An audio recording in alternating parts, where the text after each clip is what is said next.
Favela Skies. Hello, come in. This is a story about choices, dreams, and the narrow path between survival and freedom.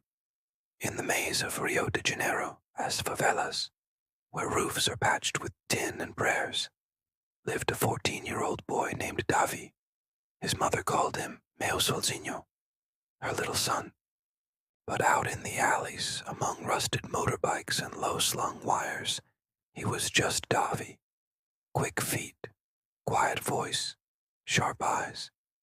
Davi grew up beneath the hum of helicopters, the echo of fireworks that weren't always fireworks, and the constant push-pull of the city that loomed below like a different universe.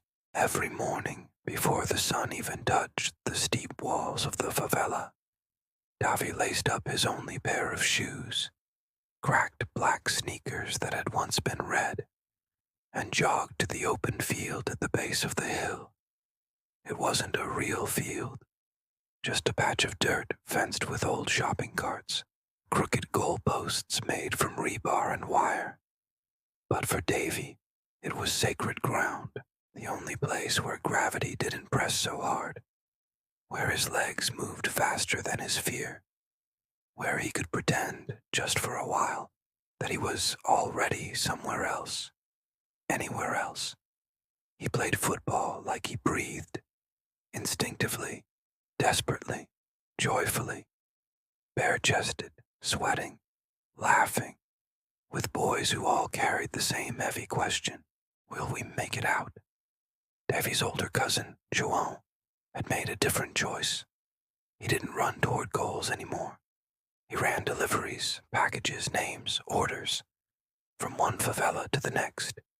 He had new shoes, a scooter, cash in his pockets, and cold in his eyes. He said he was a businessman. One night after a big neighborhood game, João sat next to Davi on a wall overlooking the city lights. You play good, he said. You're fast. You think fast. That's money, primo. Davi shrugged. I want to go pro. João laughed, not cruel, just tired. You think the scouts climb up here? No one's coming to save you. You gotta save yourself. That night, Davi couldn't sleep. His mother's soft singing in the kitchen, the crackle of distant gunfire, the weight of João's words like a second blanket on his chest. He had never stolen, never run a drop, but he knew kids who had. They weren't bad. They were hungry. Weeks passed. Davy played harder, practiced longer. A scout came once from a local club, watched him for 20 minutes and nodded. You've got feet, the man said, but you're small, and we've got too many strikers. And then he left. João came by the next day with a brown envelope.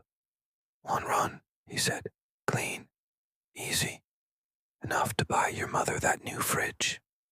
He didn't push, just left the envelope on the kitchen table. Davi stared at it all night. He didn't open it, not that night, but the thought opened him. What if he took it? What if it was just once? Would that make him a criminal? Or just a son who couldn't watch his mother wash clothes in cold water anymore? At dawn, he ran to the field. Alone this time. No friends, no ball, just breath. He kicked invisible passes to invisible teammates. He shot goals only he could see. And then he fell, flat on the dirt, face to the sky, chest heaving. Above him, the favela stretched like a quilt of broken promises. But above that, higher, brighter, the sky, cloudless, unreachable, but still his. He closed his eyes. Later that week, the scout returned. Not for him, for another kid. But Davy approached anyway. Please, he signed with his hands. One more chance. The scout watched him juggle, sprint, watched him play like the earth was lava and the ball was life. And this time, he didn't say no. He said, there's a trial next month, but you'll have to get yourself to the city. You have papers? Davy nodded. He didn't. That night, Daffy told his mother everything: the envelope, the scout, the trial. She said nothing for a long time. Then she kissed his forehead. "You already saved yourself," she whispered.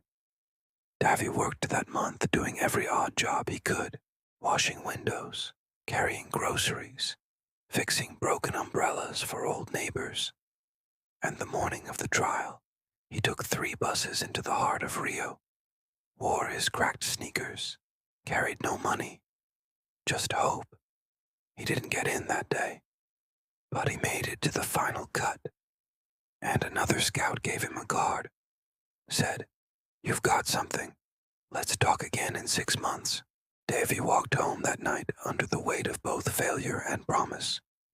He still lived in the favela, still ran past the dealers, still dodged Juon's eyes.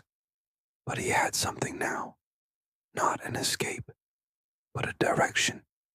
And on that dirt field, under the favela skies, he kept playing, kept running, kept dreaming, because he had chosen, and that choice, to chase something no one could hand him, was already his first victory. This was the story of Favela Skies, a story about the tightrope between temptation and triumph, and the boy who dared to walk it.